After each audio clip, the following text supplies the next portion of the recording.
El errante y la promesa. Una travesía escrita en la arena del tiempo. El viento soplaba con furia en las colinas de Betel y Ai. La tierra reseca, agrietada por el peso de los siglos, guardaba en su silencio los pasos de Abraham. Él había llegado hasta allí con los suyos, con sus ganados, con sus tiendas, con una promesa ardida en su pecho. Pero no era tiempo de descanso. El sur llamaba y la vasta extensión del Negev se extendía ante él como un desafío. Y entonces, el hambre. No era un hambre común, no era solo la escasez de alimento, era la prueba que quebraba la voluntad de los hombres. Egipto se alzaba como un refugio, pero también como una sombra. Descendieron a Egipto por el pan, y se encontraron con el peso de su propia naturaleza. El camino de los patriarcas no fue nunca un sendero de certezas. Sus días estaban dictados por el sol y la lluvia. En invierno, los pastos crecían en las llanuras del Negev y la estepa de Padán. En verano la sequía los obligaba a buscar refugio en las montañas de Siquén y Betel. Siempre en movimiento, siempre sujetos a la voluntad de Dios. Más al sur, en las llanuras silenciosas, yacían 5 nombres malditos: Sodoma, Gomorra, Adma, Seboyim, Zoar. Nadie sabe con certeza dónde estuvieron, pero las ruinas de Bab-edra aún guardan su testimonio. Cuerpos apilados en la muerte, una ciudad deshecha en cenizas. Allí donde hubo vida quedó solo el peso de un juicio. Jacob nació entre esas tierras, junto a su hermano Esaú, creció bajo el sol de Gerar y Berseba, hasta que su destino lo llamó más lejos.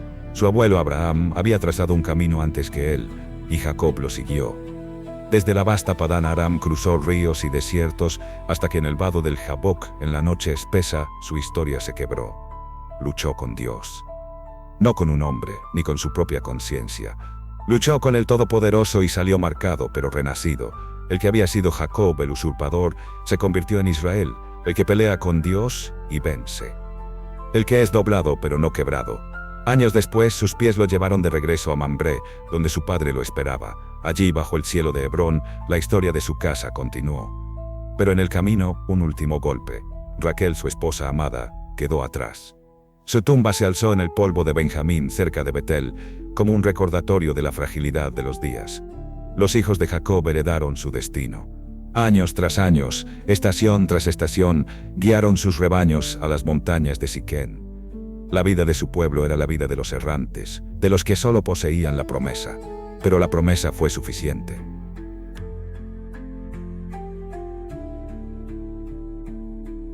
El hijo que el destino separó. Un legado que cruzó desiertos y reinó en tierras ajenas. El hambre devoraba la tierra. Hombres y mujeres cruzaban el desierto del Sinaí con los ojos hundidos en la miseria, buscando en Egipto el sustento que su tierra les negaba. No era nuevo.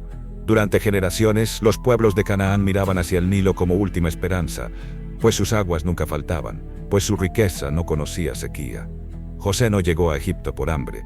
Lo trajeron como mercancía, vendido por sus propios hermanos a una caravana de ismaelitas. Venid, vendámosle a los ismaelitas y no pongamos sobre él nuestras manos. No por misericordia, no por piedad, solo porque les era más fácil deshacerse de él, así que con sangre en sus manos. Pero Dios escribía en cada paso. Lo que para los hombres era desgracia, para Dios era propósito. En la prisión egipcia, entre paredes frías y noches sin fin, José aprendió la paciencia. Allí donde los días pesaban como años, Jehová estaba con él y lo prosperaba. Y el momento llegó, un sueño, un mensaje en la mente del faraón que nadie podía descifrar, y un hombre en la sombra, un hebreo olvidado, un esclavo, que reveló lo que ni los sabios de Egipto comprendían: 7 años de abundancia, 7 años de hambre. El faraón lo miró y en un instante el prisionero se convirtió en príncipe, de las sombras del calabozo al oro del palacio. José, el hebreo, ascendía a la más alta posición bajo el trono. Se convirtió en visir, el más cercano al faraón, aquel que administraba sus bienes, que gobernaba la tierra en su nombre. La historia de los hombres es frágil, pero la de Dios es eterna. Los años pasaron, y el hambre volvió. No solo en Egipto, sino en Canaán, donde los hermanos de José, los mismos que lo vendieron, los mismos que lo arrancaron de su hogar, ahora buscaban alimento en la tierra donde él reinaba. No lo reconocieron cuando se arrodillaron ante él, implorando por trigo. Él sí los reconoció. Había esperado este momento, había soñado con él, pero la venganza es fuego que devora a quien la sostiene. Los puso a prueba, Les dio pan, y cuando el menor, Benjamín, su único hermano de sangre, estuvo ante él, ya no pudo sostener su máscara. Yo soy José, vuestro hermano, a quien vendisteis para Egipto. Silencio. El miedo en sus rostros era un eco del pasado. Pero José no era el mismo joven arrojado a un pozo. Había sufrido, había reinado, y había entendido. No me enviasteis vosotros aquí, sino Dios. Y en ese momento, en esas palabras, el dolor se convirtió en redención. La noticia llegó a su padre, Jacob, quien pensó que su hijo estaba muerto. Y en su vejez marchó a Egipto acompañado de su clan, porque José los llamó, porque ya no había razón para estar separados. Así entraron los hebreos a Egipto, no como esclavos, sino como protegidos de aquel a quien traicionaron. Pero Egipto cambia. Los reyes mueren, los favores se olvidan, y lo que comenzó como refugio se convertiría en yugo. Lo que fue bendición se transformaría en opresión. La historia de José es la historia de un destino que parecía roto, de un plan que los hombres no comprendían, de una providencia que se mueve en sombras hasta que llega la luz. Dios nunca olvida, Dios nunca abandona. La sombra del éxodo. Un éxodo forjado en fuego y esclavitud. Egipto resplandece en el horizonte, no hay frontera, solo arena y piedra. Allí, en la tierra de los faraones, los hijos de Jacob son un pueblo roto. Sus manos están encallecidas, sus espaldas curvadas bajo el peso de la piedra. Se arrodillan al amanecer y no se levantan hasta que la noche los envuelve. No son ciudadanos, no son libres. Son engranajes en la maquinaria de un imperio que no los recuerda. Los constructores de ciudades se multiplican. Sus nombres no figuran en los muros de los templos, pero sus cuerpos sostienen la gloria de Egipto. No hay testigos que escriban sobre su dolor, pero ellos existen y esperan. El faraón, el nuevo faraón, es un hombre sin memoria. No sabe de José. No recuerda aquel hebreo que en otro tiempo interpretó los sueños de su antecesor y salvó a Egipto de la hambruna. Ese tiempo es polvo, borrado por los siglos y por el hierro de un gobierno despiadado. El trabajo se vuelve castigo. La fatiga, norma, el sudor, tributo. Pero hay algo que no se extingue. Algo más antiguo que los reyes, más fuerte que las cadenas, la promesa. Las arenas del Sinaí han visto huellas de muchos pueblos. Los hebreos llegaron en grupos, dispersos. Algunos caminaron hasta las tierras fértiles del delta, buscando pastos para sus rebaños. Otros se hundieron en el desierto, enfrentando el sol y la sed. No fue un éxodo de un solo día, no fue una marcha uniforme. Fue un largo sufrimiento, una historia de caminos entrecruzados, de huidas y retornos. Pero el exilio no era el único destino. Canaán, la tierra de los patriarcas, ya tenía dueños. La promesa exigía más que un viaje, exigía una conquista. Y los que partieron de Egipto tuvieron que empuñar la espada para reclamar lo que sus antepasados habían poseído sin batalla. Mientras Egipto se expandía bajo el yugo de los nuevos faraones, Siria y Palestina se convirtieron en tableros de guerra. Tutmosis III avanzó hacia el norte, pisoteando reinos, reclamando territorios hasta el Éufrates. En Megido los reyes cananeos se alzaron para resistir, pero Egipto no negociaba. Egipto aplastaba. Los que no morían en el campo de batalla eran arrastrados a la esclavitud. Las cadenas se cerraban sobre los prisioneros de guerra. Algunos eran cananeos, otros nómadas. Quizá entre ellos hubo hebreos que aún no habían cruzado el desierto, que aún no habían seguido la voz de Moisés. No hay registros que cuenten sus nombres, no hay papiros que hablen de sus lamentos. Pero la historia se teje con sombras, con lo que se ha olvidado, con lo que nadie se preocupó por escribir. Egipto los forjó con látigos, el desierto los templó con fuego, la promesa los sostuvo. Y cuando el mar se abrió, no solo se abrió para un pueblo, se abrió para una historia que no podía ser enterrada bajo la arena. El río y las cadenas, Egipto en los días de la servidumbre, un ciclo de tierra, poder y cautiverio. El río marcaba el tiempo, año tras año sin excepción. Las aguas del Nilo subían en el calor sofocante del verano, se desbordaban, avanzaban, se extendían como un manto imparable sobre los campos, y con ellas la tierra se volvía fértil, oscura, llena de vida. Un ciclo de abundancia y de esclavitud. Los egipcios vivían atados a ese ritmo. No comprendían las razones de las crecidas, solo sabían que ocurrían. Eran un pueblo de agricultores y constructores, de hombres y mujeres encadenados al Nilo, como los esclavos lo estaban a sus amos. Desde la infancia, aprendían el peso del trabajo. Cuando las aguas descendían, llegaba la siembra.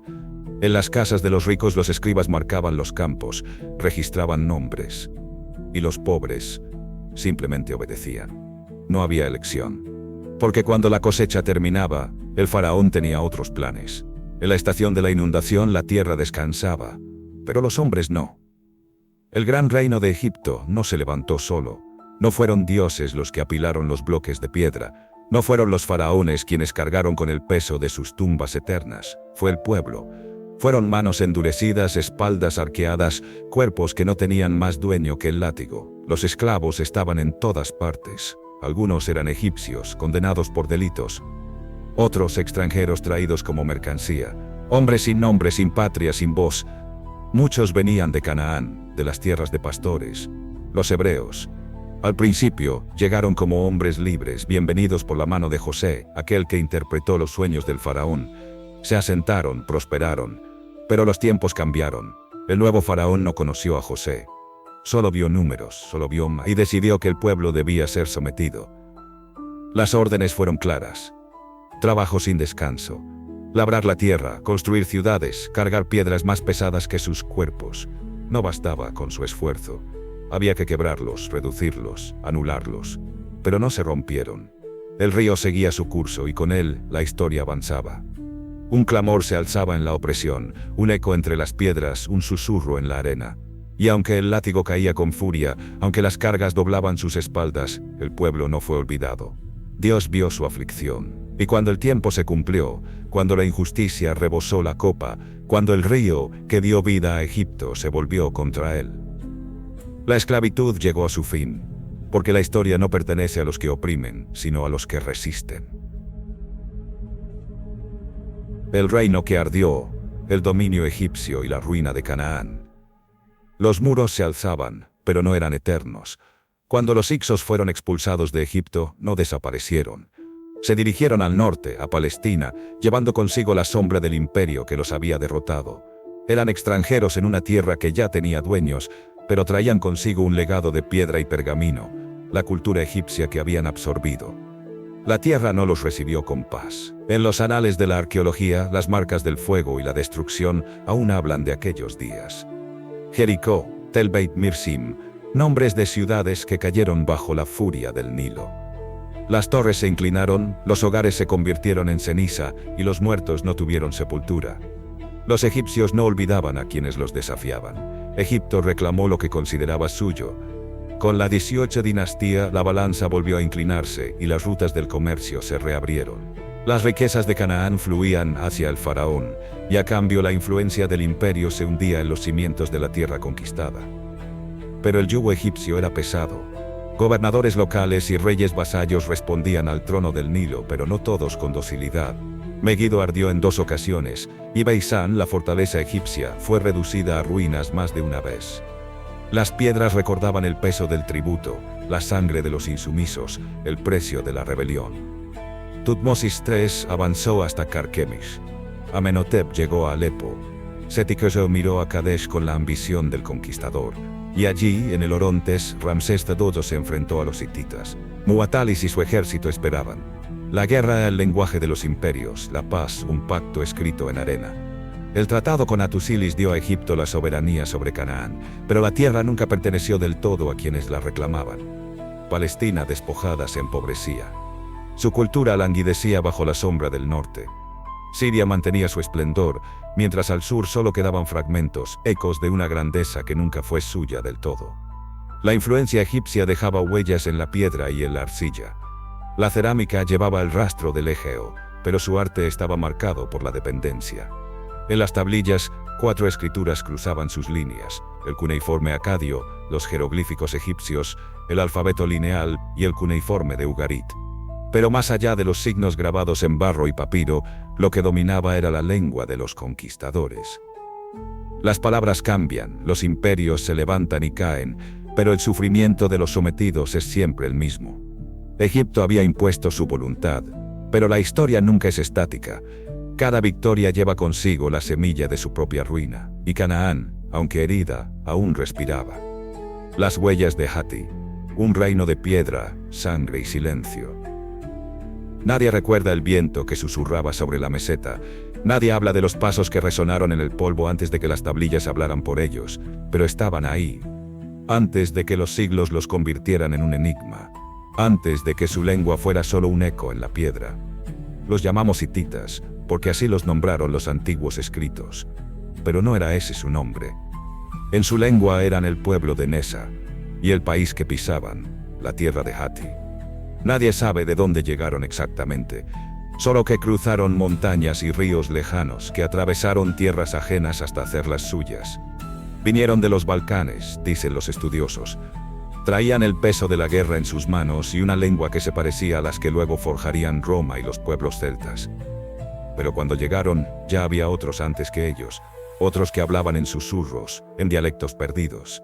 Los hititas no fueron los primeros, solo fueron los que tomaron la tierra. La meseta de Anatolia no tenía el latido del Nilo, ni la furia del Tigris o el Éufrates. Era un reino de roca y frío. Tierra cerrada, sin caminos naturales, sin un río que la vertebrara. No era como Egipto, donde todo nacía y moría al ritmo de las aguas.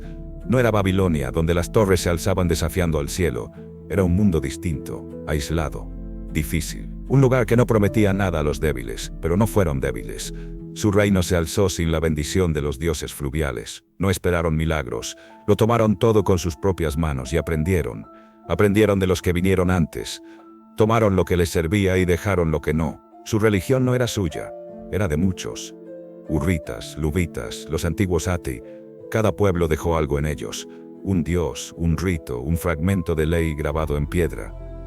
Los hititas no tenían un alma propia, tenían muchas, y las hicieron una. Su escritura no nació en sus manos. Llegó de Babilonia, en tablillas cuneiformes, en códigos y decretos. No les importó, si servía lo usaban, si no lo dejaban atrás. Así eran, pragmáticos, calculadores. No construyeron una cultura desde la inspiración sino desde la necesidad. No dejaron mitos grandiosos, dejaron tratados, leyes, registros de alianzas y traiciones, palabras de poder que regían reinos y caídas. Por eso los recordamos. Porque su silencio fue más fuerte que sus palabras. No construyeron pirámides para desafiar al tiempo, no dejaron ciudades eternas como Ur o Babilonia, pero su hierro, su madera, su comercio, todo dejó huella. Un eslabón entre mundos, un puente entre Oriente y Occidente, aunque ellos nunca lo llamaran así. Su reino cayó cuando los pueblos del mar arrasaron las costas y los imperios se quebraron. No quedó nada de ellos salvo ruinas enterradas, pero la memoria no desaparece. Los montes fueron testigos de su paso, y el polvo guardó su nombre, aunque la voz de los hombres lo olvidara. Tierras olvidadas, el peso de los siglos sobre el polvo y la piedra. El viento arrastra el polvo sobre las ruinas de una tierra que una vez brilló con fuerza propia. Siria y su costa se alzaban con riquezas y comercio, mientras Palestina se hundía en la sombra de épocas más prósperas. El Bronce Medio era un eco lejano. Ahora solo quedaba una tierra marcada por la escasez y el dominio de otros. Las ciudades del norte resistieron, mantuvieron su arte, su idioma, su cultura. No fueron un reflejo apagado de Egipto, aunque la sombra del Imperio Nuevo alcanzó sus muros. En Beisán y Laquish, entre fragmentos de vasijas rotas, aún se encuentran rastros de su influencia. Pero el peso de la pobreza hizo lo suyo. Los reyes menores de Palestina no podían aspirar a más que a la supervivencia. Dependían de las riquezas ajenas, de la importación, de la imitación. Los templos eran simples, los palacios humildes, las manos de los artistas atadas por la miseria. Y sin embargo, entre el polvo y la piedra la escritura persistía. 4 lenguas cruzaban estas tierras: la cuneiforme acadia, los jeroglíficos egipcios, el alfabeto lineal y el cuneiforme de Ugarit. Las palabras grabadas en tablillas hablaban de pactos, guerras, súplicas y órdenes. En la tierra de Canaán se escribía en acadia, aunque el idioma del pueblo era otro. Más allá, Babilonia también cambiaba. El pueblo casita, venido de los montes sagros, olvidó su propia lengua. Adoptaron la de los babilonios, veneraron a sus dioses, gobernaron como ellos. Pero bajo su dominio, los sacerdotes ganaron poder. La religión se volvió más que fe, fue ley, fue orden, fue control. El tiempo no perdona. El año 1060 a.C. fue el último para la dinastía casita. Desde el norte, los asirios empujaban con fuerza. Desde el sur, los elamitas cerraban el paso. El dominio casita terminó bajo el peso de ejércitos que no conocían piedad.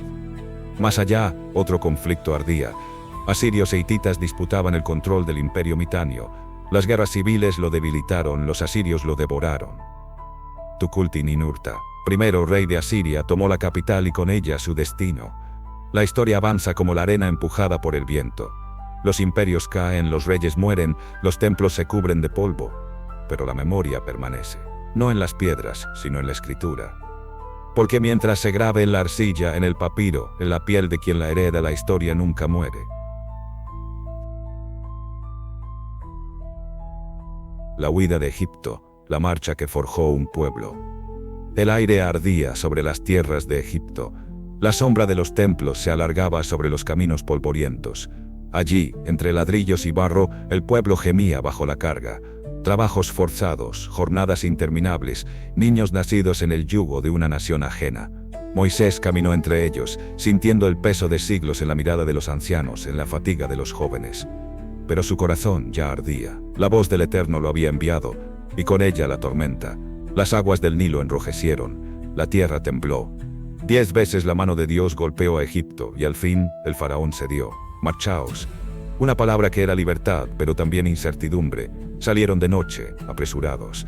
El pan sin levadura, las manos temblorosas al sujetar a los niños. Atrás quedaban siglos de esclavitud.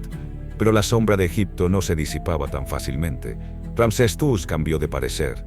Su ejército los persiguió con carros y espadas. Y entonces ante sus ojos, el mar. Un muro líquido, inquebrantable. La promesa de libertad parecía un engaño, los gritos de desesperación subieron al cielo, pero Moisés levantó su mano. No temáis, estad firmes y veréis la salvación del Señor. El viento rugió, las aguas se abrieron y el pueblo cruzó en seco. Egipto desapareció tras las olas. En la otra orilla el silencio. Luego un clamor, lágrimas, alabanzas. Un pueblo nacido de la nada, sin más tierra que la promesa, sin más rey que su Dios. Pero la marcha apenas comenzaba. 40 años vagaron en la vastedad del desierto. No un éxodo único, sino muchos. No una ruta, sino caminos entrecruzados. Tribus dispersas, unidas por la sed y el hambre, por la voz de Moisés y el fuego en el monte. El Sinaí no era un lugar para multitudes. La arena no alimenta, la roca no da descanso. Pero allí, entre la escasez y la fe, Dios forjó un pueblo. Yo os saqué de Egipto, yo os llevaré a la tierra prometida. Las generaciones pasaron, Moisés vio la meta desde lejos pero no cruzó. Josué alzó la espada y con ella la conquista. Pero el éxodo nunca terminó, porque la libertad no se trata solo de huir de Egipto, se trata de caminar hacia Dios. Moisés, la sombra del libertador, un hombre entre dos mundos, un destino escrito en llamas. Nació en una tierra que no lo reconoció como suyo, un nombre egipcio para un hijo de esclavos, Moisés, como Tutmosis, como Ramsés, un nombre de faraón para un niño condenado a las aguas. No hay registros en las piedras de Egipto que lo nombren, ninguna inscripción en los templos, ningún rastro en los papiros. Solo la memoria de su pueblo y la voz del desierto susurran su historia. Un niño marcado por la amenaza, como Sargón de Akkad, como Edipo, como Rómulo y Remo. La historia se repite, un destino sellado desde la cuna, una fuerza invisible que lo arranca del olvido. La corriente del Nilo no lo arrastra, lo lleva hacia el palacio de aquellos que esclavizan a su sangre. Crece entre dioses de piedra y ritos que no le pertenecen. No es del todo egipcio, pero tampoco hebreo. Dos mundos tiran de él, pero él no pertenece a ninguno. No es príncipe, no es esclavo, es un hombre atrapado en el tiempo, y entonces huye. Se pierde en el desierto. Se casa con una extranjera, aprende a vivir entre nómadas, lejos de las murallas, lejos de los ídolos de oro y los látigos de Egipto. Pero su destino no se borra con la arena, la zarza ardiente lo llama. Un fuego que no consume, una voz que no deja opción. Regresa, se enfrenta a aquel que fue su hermano de crianza. Levanta su mano, pero no para empuñar una espada. Su arma es la palabra, su escudo, la promesa de un Dios sin imagen, sin forma, sin rostro. Deja ir a mi pueblo. Pero el faraón endurece su corazón, plaga tras plaga, el juicio cae sobre la tierra de los opresores. La sangre tiñe los ríos, la oscuridad cubre el cielo, los primogénitos caen. La historia no olvida esa noche. Es el nacimiento de la Pascua, el pacto entre Dios y su pueblo, la marca en las puertas, el cordero inmolado, y entonces el mar se abre. Las aguas se dividen como un tajo, un tiejo en la historia. Un pueblo cruza, pero otro se hunde. Egipto ya no es su dueño. El desierto se convierte en su morada, Allí, en la vastedad sin fin, se forja una nación. Pero no es una marcha gloriosa, no es un viaje de conquista, es un crisol de hambre, sed y rebelión. Moisés carga con la voz de los que se quejan, con el peso de un pueblo que no entiende el costo de la libertad. Quieren volver. Prefieren la esclavitud con pan que la incertidumbre del maná. En la montaña el fuego vuelve a hablar, Moisés sube, el pueblo espera. Dios escribe con su propio dedo. La ley desciende, pero el pueblo ya la ha roto. Un becerro de oro brilla en la noche, la idolatría enciende la ira, las tablas caen, se quiebran, pero Moisés sube una vez más, pide misericordia. Dios no abandona. Años pasan, décadas en el polvo, una generación muere sin ver la tierra prometida. Moisés mismo no cruzará el umbral, solo la verá desde la cima. Sube una última vez, mira la tierra lejana, no entrará. El libertador se queda atrás, muere en la frontera del sueño cumplido. Su tumba es un misterio. Nadie sabe dónde descansan sus huesos, pero su nombre, su legado, su ley, viven. No hay otro como él. La piedra y el pergamino. Ecos de la justicia antigua. La ciudad se alza, poderosa y cruel. En su centro, una piedra oscura lleva talladas las palabras del rey. Una estela de diorita negra alta, imponente, como si la ley misma descendiera del cielo para esculpir su juicio en roca. En ella Hammurabi ha grabado su legado, un código de leyes que regirá Babilonia con la fuerza de lo inmutable. Año 1792 a.C. Al otro lado del desierto, entre el polvo del Sinaí, otro pueblo camina bajo el peso de un pacto. No hay estelas de piedra negra, solo tablillas que guardan el mandato de Dios. La ley mosaica no es un dictado de reyes, sino de lo eterno. Dos legislaciones, dos caminos. La del rey, escrita en piedra. La del profeta, dada en el fuego del monte. Pero las sombras de la justicia son largas. Babilonia castiga, Israel purga. Ambos códigos gobiernan con rigor. Si la deuda pesa, el hombre se vende. Si el adulterio hiere, la muerte responde. Si el robo mancilla lo sagrado, el castigo es severo. Ojo por ojo, diente por diente, dice uno. 30 veces restituirá o con su vida pagará, dicta el otro. Diferentes palabras, un mismo juicio. Hammurabi organiza, enumera, calcula. Cada pena tiene su precio, cada falta su retribución. Pero la ley mosaica no está esculpida en una piedra solitaria. Vive, respira, cambia. A lo largo de los siglos se ha añadido, modificado, reinterpretado. No es el frío peso de la roca, sino la llama que no se apaga. Y sin embargo, la carne sufre bajo ambas. El esclavo paga con sus manos lo que su amo no puede. El esposo toma a otra mujer si su esposa no le da hijos. La justicia se mide en sangre, la libertad en ciclos de 7 años. En Babilonia, al 4.º año la deuda se perdona. En Israel, al 7.º. Un breve respiro antes de que la rueda de la servidumbre vuelva a girar. El tiempo sigue su curso, pero las piedras no desaparecen. La estela de Hammurabi aún se erige en el Louvre, fría y solemne, testigo de un reino extinguido. Pero la ley del Sinaí aún se susurra en las sinagogas, en las iglesias y en los templos, no en piedras, sino en palabras vivas. Y cuando siglos más tarde un hombre camine entre la multitud y diga, habéis oído que fue dicho, mas yo os digo, la piedra y el pergamino se enfrentarán. Y será entonces cuando el juicio se transforme en misericordia.